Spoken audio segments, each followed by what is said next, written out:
Who ran the Underground Railroad? Conductors were some of the most prominent of these types of agents. Much like the conductors on a train, they would take passengers from one stop to the next. A runaway slave would be in the most danger when on the road, away from the protection of kind hands in the area, with hunters on their tail, mostly at night, maybe in the winter, sometimes with children, and with locals having much to gain with their capture. The job of the conductor was to help the fugitive on this part of the journey.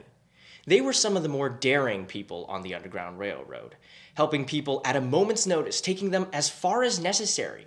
They were known sort of like the Revolutionary War's Minutemen. On horseback, in wagons, by train or boat, these conductors knew their route like the back of their hand.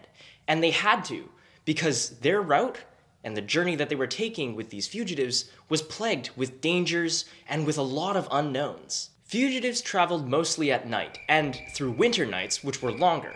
Conductors, to avoid suspicion, would take fugitives through mountains, through forests, through swamps, and sometimes, if necessary, through a town full of people that were looking for them.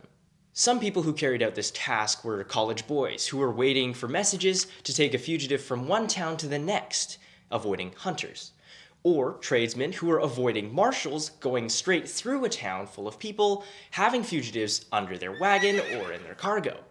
Or maybe sea captains who were taking fugitives onto their ship and hiding them below deck. Conductors were so good at their job that baffled masters believed that their runaway slaves were actually being transported on a literal underground railroad.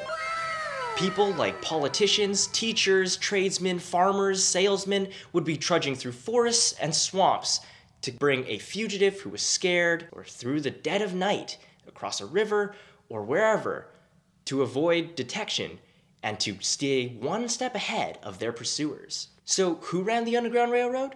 It wasn't one religion, one organization, one age group, race, or gender. It was just the people. The people seeking freedom for all.